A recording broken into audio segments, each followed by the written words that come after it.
Welcome, friends of the Greasy Shop Rag. Today we're going to take a look at a Poulan 2055 chainsaw. Customer brought it to me in a box. He thought he could fix it himself, and he realized he got in a little bit too deep or didn't have the right parts. So that's the way it got here. No big deal. Poulan chainsaws like this are pretty popular, and I've had them apart before. This particular one's a little disgusting in the fuel tank. That is disgusting.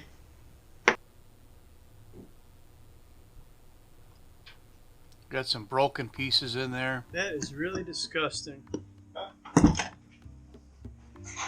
think this one wins the stinky fuel award. So we're going to try and flush it out a little bit and get some of the debris out of the tank and some of that brown stained scum fuel residue out of there. And it sat for a long time. So on a project like this, we're going to go through the entire fuel system. It'll get a filter and lines. We'll go through the carburetor. And once we've done that, it should be good to go. We've already looked in the cylinder and made sure that it was clean. So unless it's got a bad crank seal and air leak somewhere, we should have a running saw when we're done. You can see there and there that the tank looked a lot better after we flushed it a little bit. And that wasn't much of an effort to flush it, but we got her. So I found the best way to run fuel lines on these is to taper the end of the fuel line, a good inch, so that you can get a little bit of a nub through that passage in the top of the tank and have something to grab with the pliers and pull that line through there. I have in the past drilled the top of the tank to a little bit larger hole and put bigger fuel line in on some of these. It just depends what I have in stock for fuel line on the day that you bring your saw in.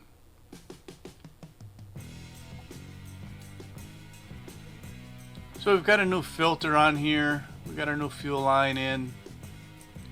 We'll kind of taper the return line end a little bit. About an inch. And then we'll push that through the top of the tank. You see I put a little bit of oil on the end of that line just to help it pass through there.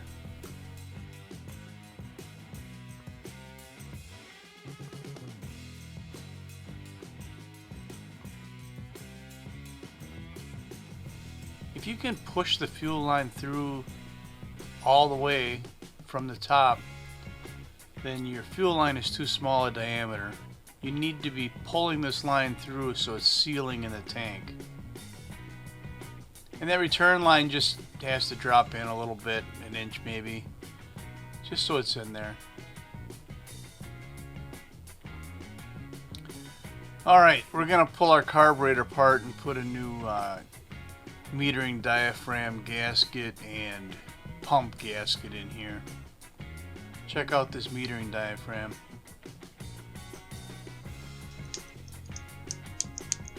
That's a clicky one. They're not supposed to be clicky. It's supposed to be soft and pliable.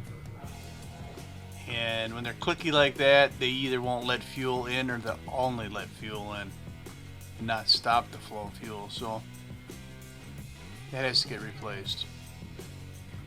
We're putting a new needle valve in this carburetor.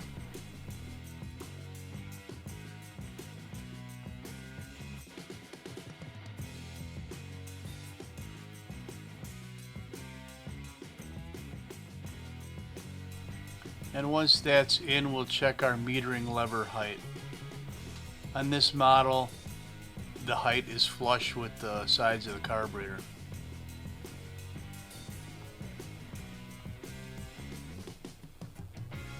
Gasket goes down first, and then the metering diaphragm itself goes over the top of the gasket, and then the plate.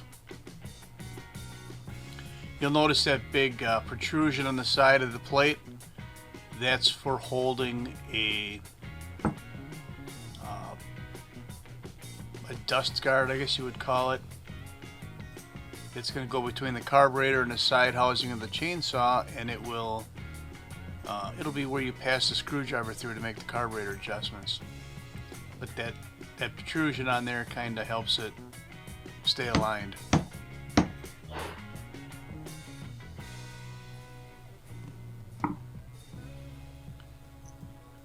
New pump gasket and pump diaphragm.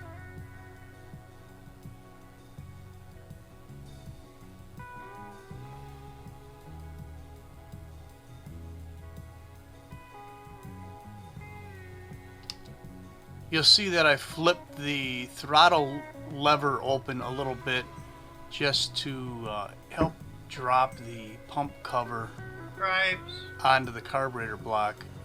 That's because the idle adjustment screw is on there and it's pushing against the pump lever, so if you just move the lever out of the way, it goes together better. So we've put the I don't know what to call that block that you pass the screwdriver through there.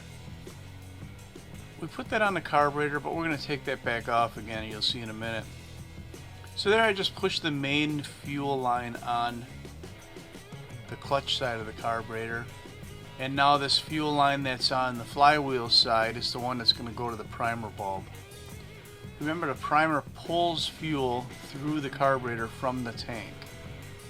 So when you're hooking up your primer bulb, just keep that in mind. You're always pulling fuel through the carburetor. And then the other line on the primer bulb just pushes back to return to the tank. Alright, we have our choke lever in place.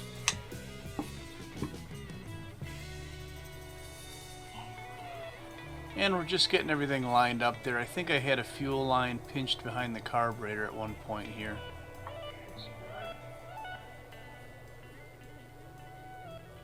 Here's our new primer bulb.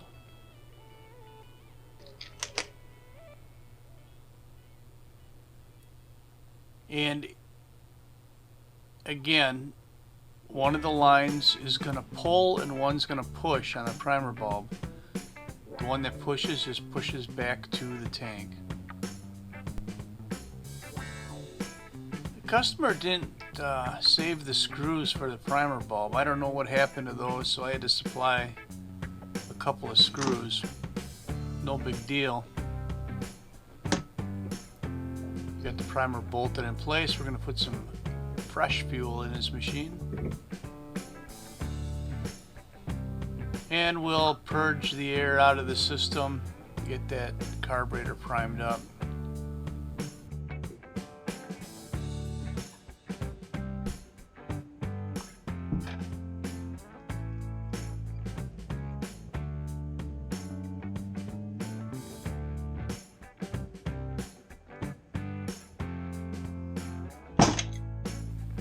Everything looks good on our throttle linkage, so we'll put this block back on and we'll put the air filter box on and bolt the carburetor down.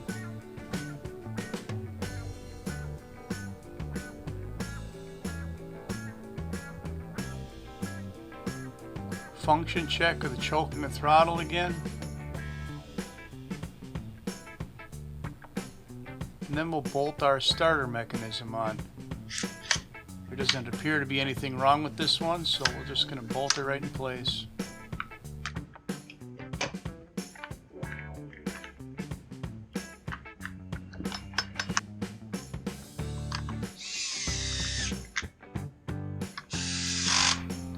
So that's all I got for you on the Poulan in a box fuel system repair.